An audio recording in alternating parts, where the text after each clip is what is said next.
There comes a moment in the journey when it all falls into place, not because we planned it, but because love had an ulterior motive all along we were being prepared to see. This is that moment for me. I'm Gisele Gamby, coach, mentor, and podcaster, and this is the Intuitive Pull Podcast Season 6. This season is for the ambassadors, the evolutionary leaders, the ones who dare to go first, the ones whose mission it is to lead from the consciousness of love and break the sound barrier of what is possible. This is for those who know they are part of something greater, and for those who never thought they were. My intention is that Season 6 will change your life, that it will activate your mission and liberate you to lead from the abundance of your wisdom and be in your full-bodied self-expression no matter what, because love is the ultimate mastermind. Hello, Intuitive Pull community. Today's episode is brought to you by a dream I had on Tuesday morning, and I woke up at 7 o'clock fresh from the dream, and it was the most disturbing, wacky, crazy nut job of a dream that it's not even worth me sharing what it was, other than to say that it was quite disturbing. And when I woke up, I had this immediate pull to work with the energy that came through that dream and to inquire into the energy, actually, I should say, of that dream. And so I did. I went into meditation and then I downloaded a piece. And, really, when I downloaded it, I channeled it through because there was no thinking. There was no contemplation that I was doing. It was literally the feeling of being disturbed was there, and I just had this pull to go and listen, and I did, and this is what came through, and it's quite big. And I will give some examples afterwards so that you can, I guess, make it relatable if it doesn't feel relatable up front because it's quite big. It's not long, but it's quite big. So I'm just going to read it to you. All right. Excuse me. Your voice is your presence, your love, and your liberation. Who is the speaker of your voice? Does God, the universe, speak through your voice? Or does fear speak through your voice? They say that our eyes are the window to our soul, but our voice is the truest window to our soul because the frequency of our voice pronounces our positioning. Do we speak to self from love or fear? And by default, do we speak to others from love or fear? Love, and I'm talking about the consciousness of love, not the sentimental, romantic love. I'm talking about the consciousness of love. So I might even say that again. They say that our eyes are the window to our soul, but our voice is the truest window to our soul because the frequency of our voice pronounces our positioning. Do we speak to self from love or fear? And by default, do we speak to others from love or fear? Love roars at times, and love is also quiet and surrendered. Love commands and demands at times, and love is also receptive and allowing. Love speaks with humility at times, and other times, love speaks with uncompromising conviction and ferocity. Love speaks through silence at times, doing more work and having more effect through the silence than through the action of using our voice. I have to say that last one, I have been very pulled in the last little while to integrate that. And it's only when I received the download that what I have been integrating well, not unconsciously. I've been consciously integrating it, but I haven't had the words to it. And then when I got the words to it, it was like, oh, that's what I've been doing.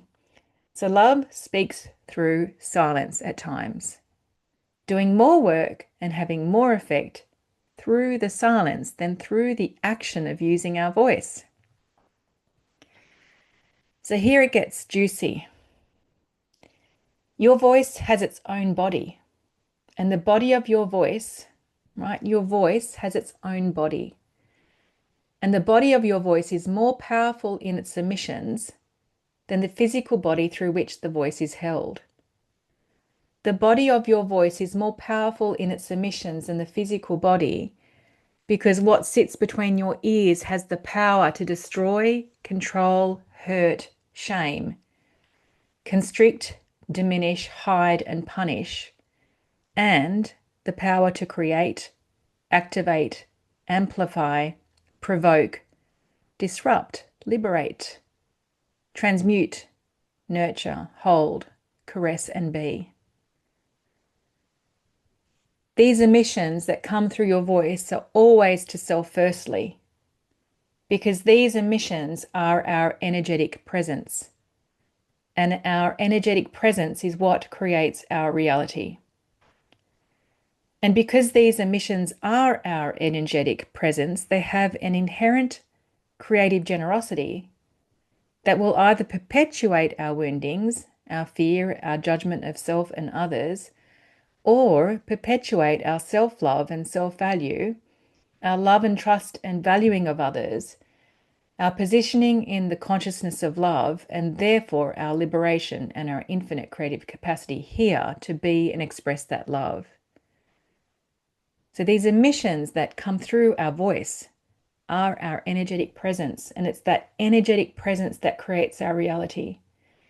And because these emissions that come through the energetic presence of our voice, they have an inherent creative generosity that is either going to perpetuate our woundings and our fears and our judgments, or they're going to perpetuate our self-love and our self-value and our love and trust of others, our liberation and our infinite creative capacity here to be and express that love.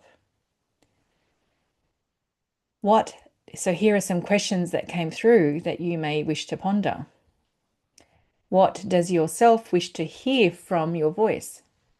What does yourself wish to hear from your voice? What a fantastic question.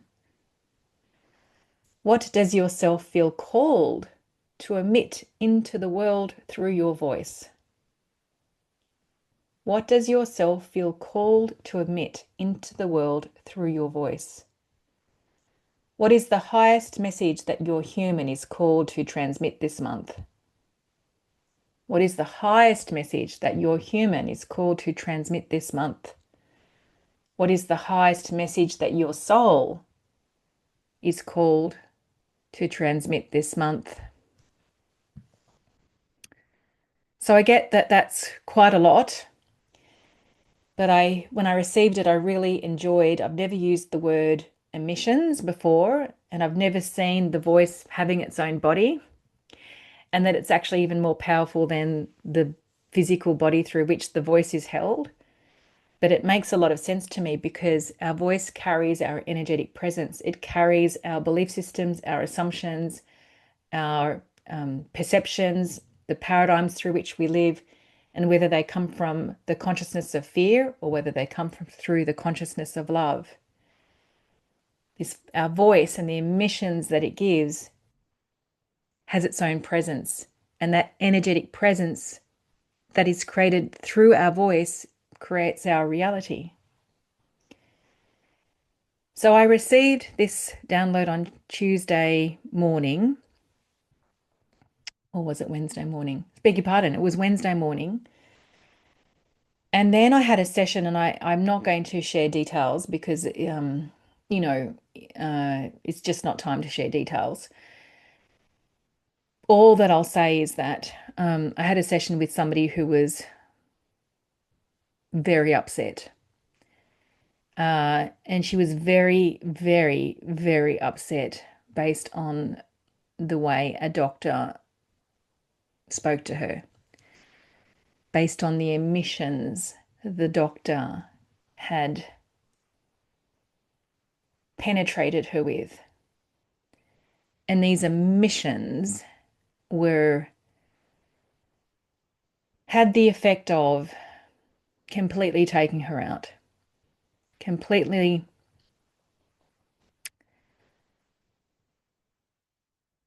taking any sense of power that she believed she had in her healing. The emissions of her voice, the energy, not just the words, but the energy of her voice completely took her out. And I found it quite incredible that I had just received that download, and then I'm having this conversation and I read the download to try and demonstrate that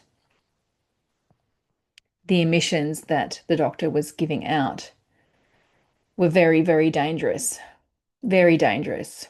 And should she allow the penetration of those emissions to remain in her body,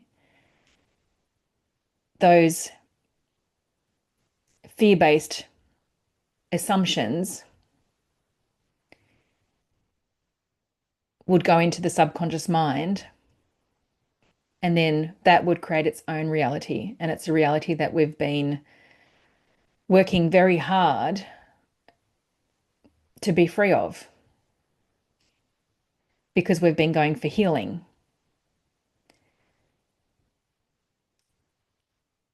So, love this week, that very much upset me. That experience that she had very much upset me. And after being upset by it, I felt a fire within me. And the fire is asking me to stand even taller and to speak with even more conviction about the necessary requirement for us to take 100% personal responsibility for the emissions that we give out through the power of the presence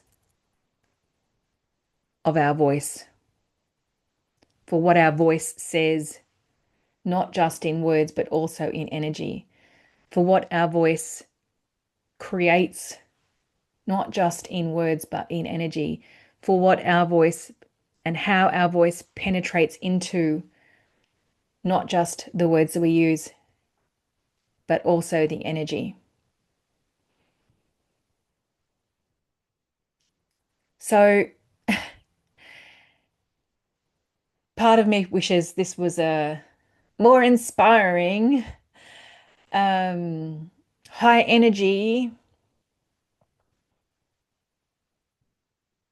kind of podcast episode, but it's not. It's a sobering episode. It's an episode that is asking us to really go to a place of personal responsibility from a place of humility, not self-judgment, and really inquire the emissions that we give out through what we say and how we say it. Where are they coming from? Are they coming from our own personal bias?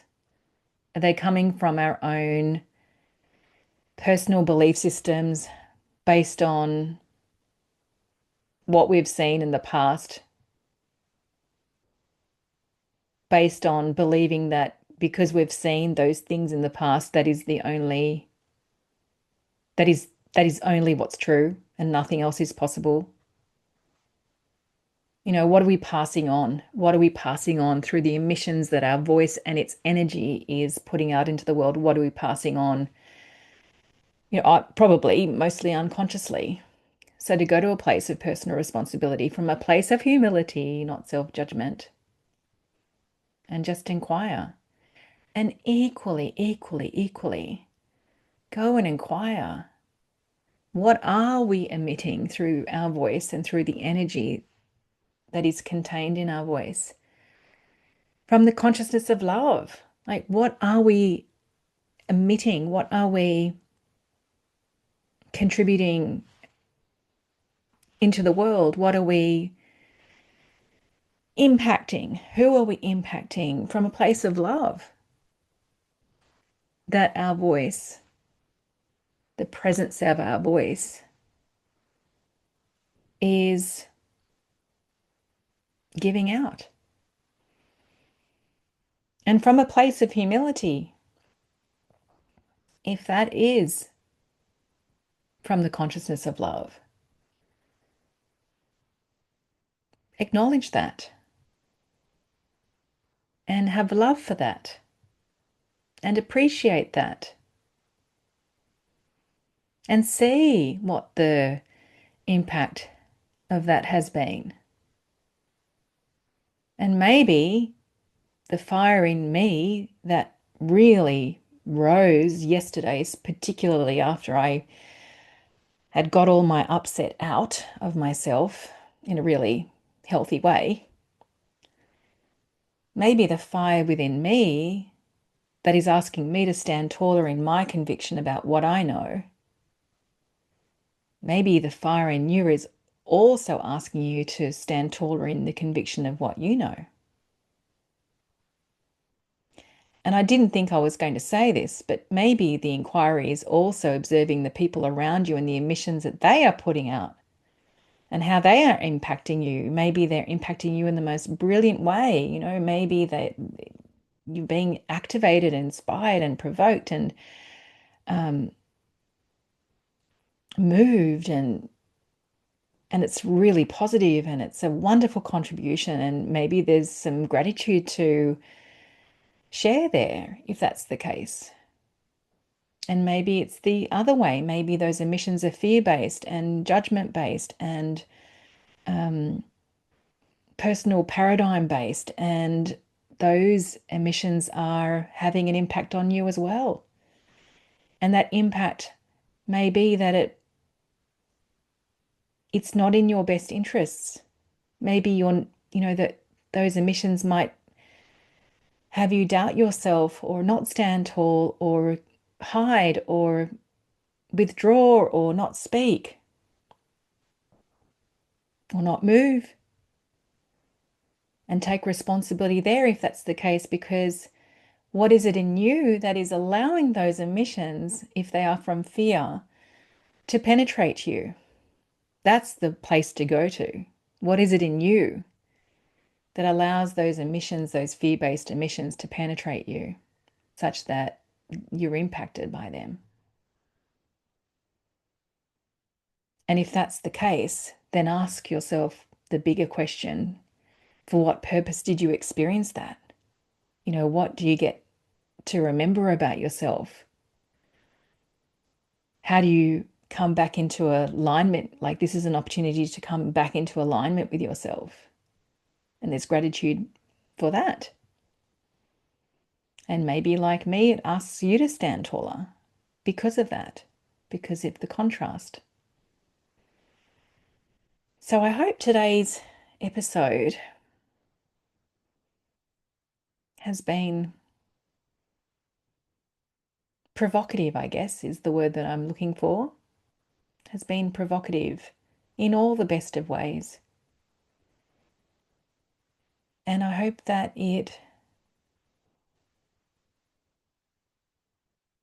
creates even more freedom and even more liberation